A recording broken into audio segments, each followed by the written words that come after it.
What is a movie you find terrible but critics seem to love? ITT, people conflating movies that are popular with movies critics love. Girl on the third floor. I don't understand how this giant piece of shit has 81% on Rotten Tomatoes.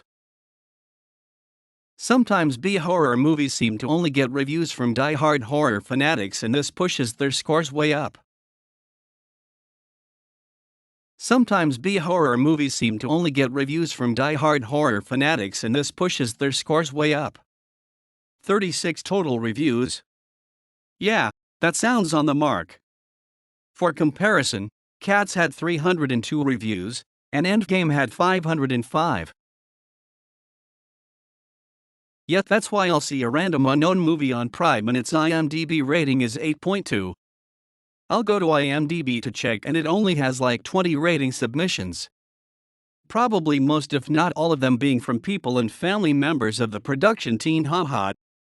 I think in order for a movie to even have a visible rating it should have no less than 1,000 or so submissions.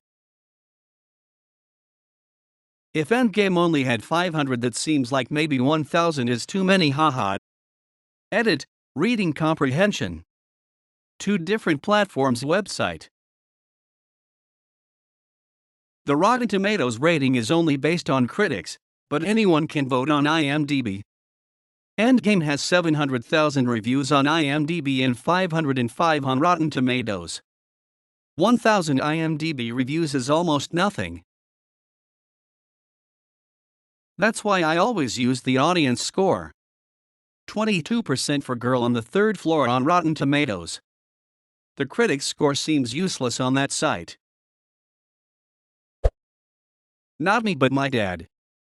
He absolutely hates Snowpiercer, but it's got fantastic ratings and a great director.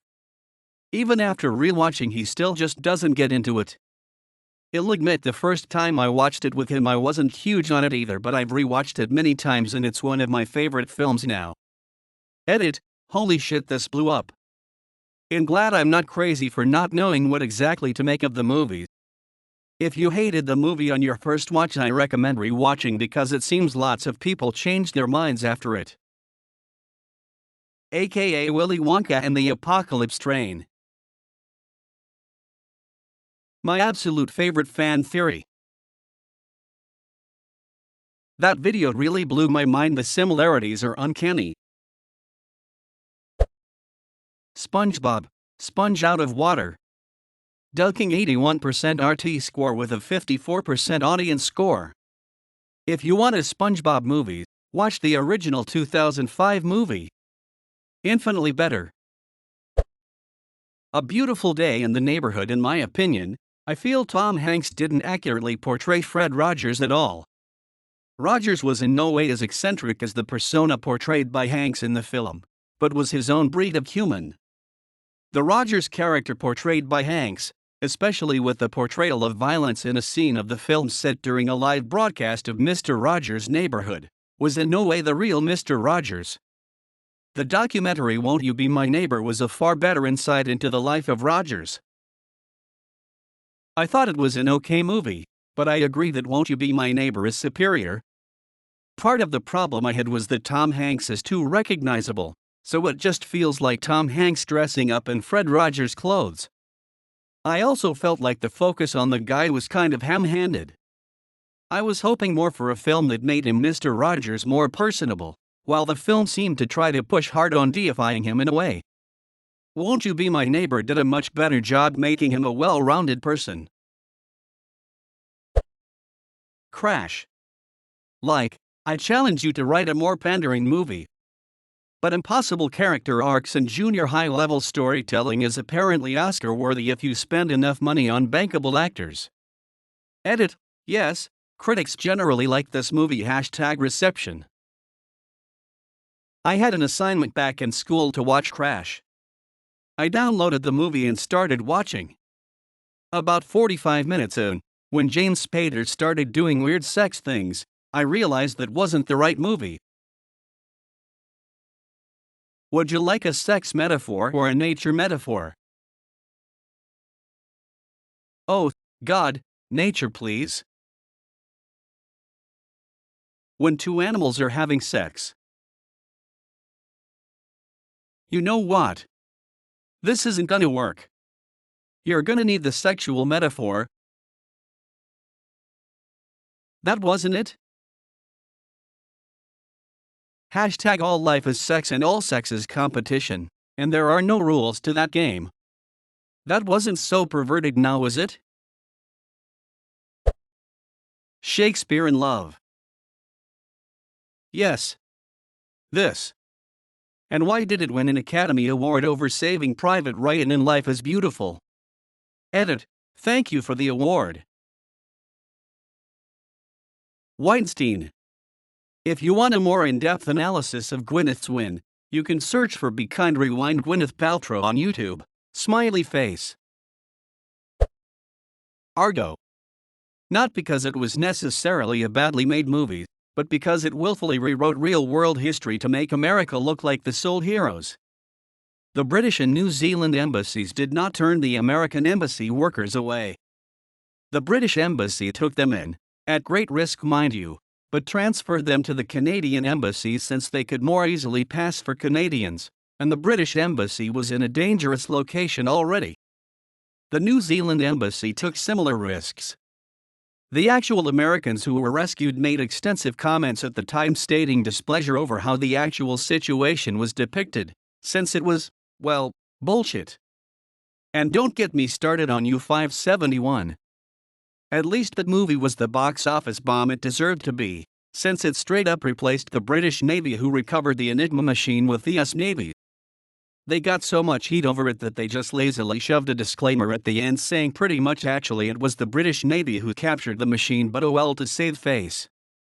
The bloody US wasn't even in the war when the events depicted happened. They freely admit that they could only get film financed if it was the US Navy and not the British Navy. Similarly, Master and Commander, Far Side of the World makes no sense the types of ships involved. That is because the enemy ship in the adapted book was American. As you cannot have Americans as the evil guy, they made the ship French but kept the location's events more or less the same. They pieced it together from the various books, right? Yes. From memory, it's true that the book The Far Side of the World involved an American ship, but the events in the film are a pastiche of several Patrick O'Brian novels. And by the way, if you enjoyed the film, you'll absolutely love the books. And in spite of that liberty about the nationality of the ship, I don't see how people who love the books can really hate the movie.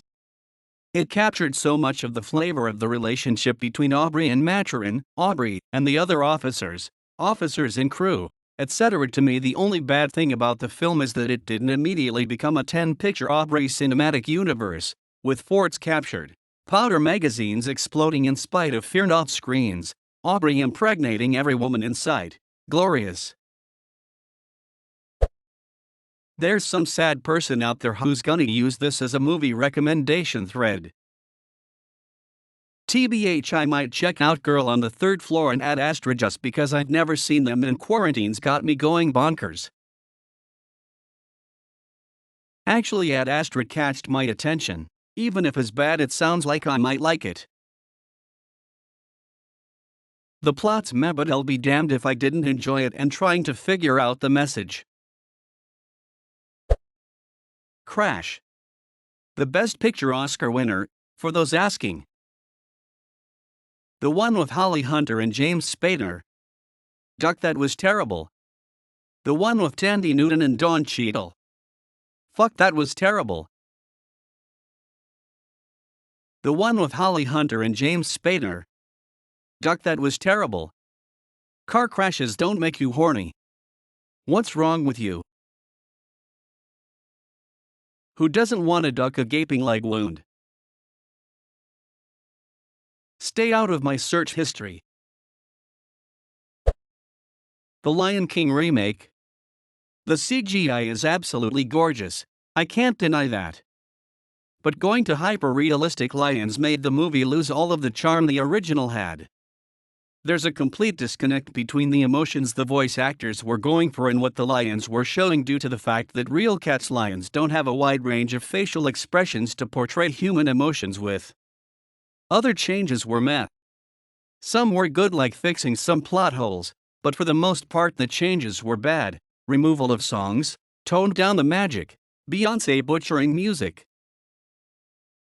The fact is was called it the live-action remake is ridiculous. Now a 2-hour-long Shakespearean saga that's just lions doing lion things is something I'd watch. Waterworld, 1995. Oh wait, other way around. Ha ha ha. Same. Love this piece of shit film. Me and Postman. Postman ducking rules. People mentioning a bunch of popular 2000s and 2010s movies make me worried about my opinion. A Clockwork Orange. I've read the book and watched the movie. I hated both. Monsters Ball was horrible but somehow won awards. Gravity. La La Land. Joker. As unpopular opinion as it is. Love Actually is actually ducking terrible and I hate it. Last Jedi. Irishman. That shit was way too long and boring. I usually don't mind slow films, but that was so uninteresting. Napoleon Dynamite. I can't stand it. I've really tried to understand how it's adored by almost everyone but just don't get it. I hate everything to do with it. Once Upon a Time in Hollywood. It had no flow, no cohesiveness, the different stories never really came together in a satisfactory way, and it was all around a failed attempt at a slow burn. Jackie Brown is an example of a Tarantino film that was a very successful slow burn. If you had no prior knowledge of the Manson murders, you would have no idea what message this movie was even trying to get across, and a lot of suspense would be lost. And even though I did know about the Manson murders, I still never felt much tension or suspense, and I found the movie's final scene gratuitous and overall unsatisfactory.